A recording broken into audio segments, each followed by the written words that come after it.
ہمارے missing persons کا پتہ ہمیں جتنا چلا ہے ان میں سے 2 ہمارے بازیاب ہوئے ہیں، ان کے نیل اور انگلیاں کاٹی گئی ہیں. وہ آج سے 3 دن پہلے اسلام آباد عدالت میں وہ پیش ہوئے. ایک ہمارا عبدالرشید شہید ہوا، اس کے چھوٹے بھائی کو انہوں نے 3 مقدمات میں ڈال دیا.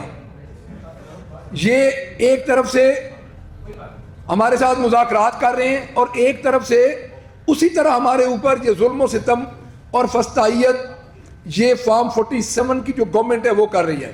ہمارے شہزاد ستی ایک ورکر شہید ہوئے، ان کے والد صاحب کا نام ہے سفارش ستی.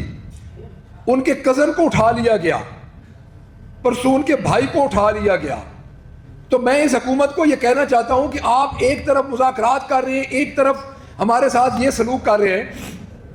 ہمارے قاضی احمد اکبر صاحب ایم پی ہیں، انہوں نے 26 نومبر کے احتجاج میں ہر ایم پی نے حصہ لیا ہے، پرامن احتجاج تھا، انہوں نے بھی حصہ لیا اور ان پہ بوگس FIR ہوئی اور ان کے 4 دفعہ گھر کو توڑا گیا، ان کے خاندان کو ہراساں کیا گیا. تو میں یہ سمجھتا ہوں کہ یہ حکومت نیٹ بند کر کے، ایکس بند کر کے، ہر چیز کو بند کر کے چند 100 لوگوں کو تو یہ مطمئن کر سکتی ہے. کیا یہ پورے عوام کا دماغ اور دل پھیر سکتی ہے اپنے ان ہتھ کنڈوں سے؟ میں بار بار ایک بات کو دہرا رہا ہوں کہ ایک طرف آپ مذاکرات کی بات کر رہے ہیں اور ایک طرف پنجاب میں آپ کی حکومت ان ہتھ کنڈوں کو اور مسنگ پرسنز جو ہمارے ہوئے ہیں ان پہ ظلم ہو رہا ہے. ہماری جتنی FIRs بوگس ہوئی ہیں اور اس میں جتنے نامعلوم ہیں ان کو اٹھایا جا رہا ہے. اب یہ ہو کیا رہا ہے یہاں پہ؟ دیکھیں ڈی چوک انہوں نے بنا دیا کہ بڑی پروکٹ جگہ ہے ڈی چوک، بڑی کوئی وہاں پہ آج دن تک کسی جماعت کا کوئی پاک جگہ ہے، وہاں پہ کوئی نہیں ہوا، ریڈ زون انہوں نے بنا دیا، احتجاج نہیں ہوا. ڈی چوک والا معاملہ ان کے گلے پڑنا ہے اور میں ان چچا بھتیجی کو یہ بتا دینا چاہتا ہوں کہ یہ آپ کے گلے وہ توق پڑ گیا ہے جو کبھی بھی نہیں نکلے گا.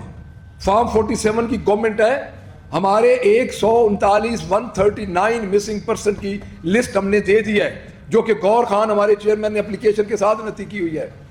مجھے ایک بات بتا دیجئے کہ اگر کچھ نہیں ہوا تھا، وہاں پہ بڑا امن تھا، بڑی شانتی تھی، تو اس وقت ہسپتالوں پہ پہرے کیوں لگا دیے گئے تھے؟ متی اللہ جان کو کیوں گرفتار کیا گیا تھا؟ اور جو لاشیں اس وقت لاشوں کے نزدیک ورثاء کو بھی نہیں جانے دیا گیا.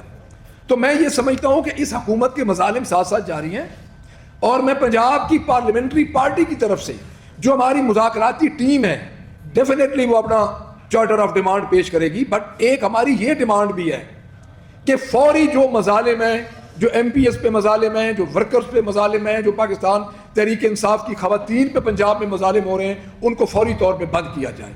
ایک طرف آپ لے کے جاتے ہیں مذاکرات کی طرف، دوسری طرف ہمارے اوپر مظالم ہو رہے ہیں. پنجاب حکومت کی یہ حال ہے کہ یہ چائنا گئی ہے بی بی اپنے چارٹر طیارے پہ، سوائے فیشن شو کہ مجھے کوئی آؤٹ پٹ دکھا دے چائنا سے، وہاں پہ فیشن شو چلتے رہے.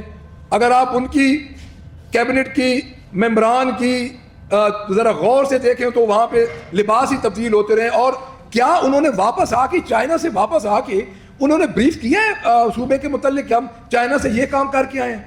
مجھے کوئی بتا دے کہ کسی پاکستان تحریک انصاف پہ تو وہ دن میں 4 پریس کانفرنسز کرتے ہیں، تو مجھے یہ بتا دیا جائے کہ انہوں نے کوئی آ کے پریس کانفرنس کی ہے کہ چائنا سے کیا کیا معاہدے پنجاب گورنمنٹ نے کیے ہیں؟ تو میں یہ سمجھتا ہوں کہ اس سے بڑی ناکامی کیا ہے. اس کے بعد اگلی میں آپ کو یہ ضرور عرض کروں گا کہ اس جماعت کا فیلئر کیا ہے.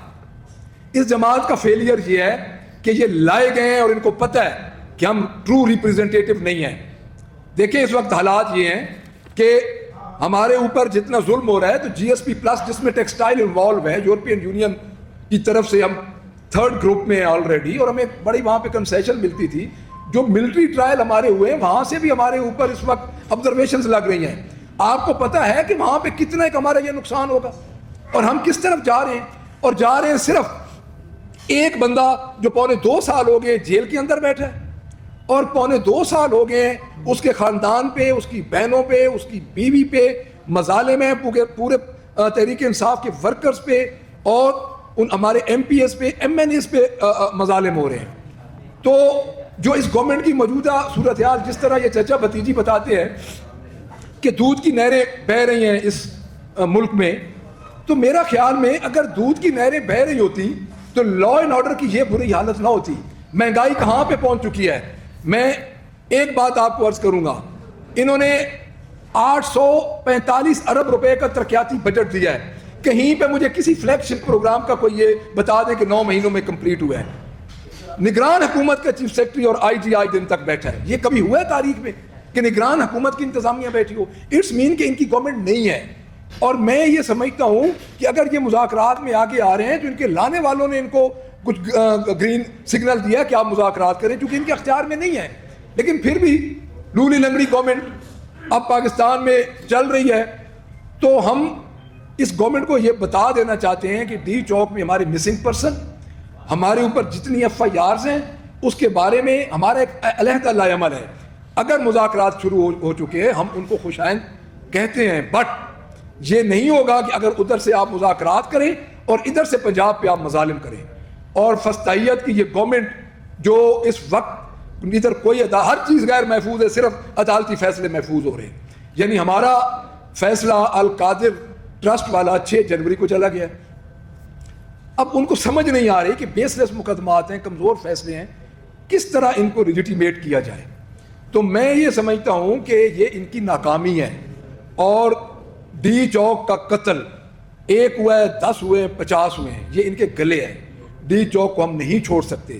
ہمارے مسنگ پرسنز ہیں, ہمارے مسنگ پرسنز ہم یہ مطالبہ کرتے ہیں کہ بازیاب کیے جائیں. کوئی ان کا ریکارڈ نہیں ہے, ان کا ریکارڈ صرف ان کے گھروں میں ہے. کیا یہ گورنمنٹ صرف بیان تبدیل کروانے کے لیے ہے کہ کسی کو بلا لے, کسی کے گھر میں چھاپا مارے, کسی کے گھر میں داخل ہو اور اس کو اس شرط پہ چھوڑا جائے کہ آپ یہ بیان دیں کہ ہمارے گھر سے کوئی غائب نہیں ہوا؟ اتنا ظلم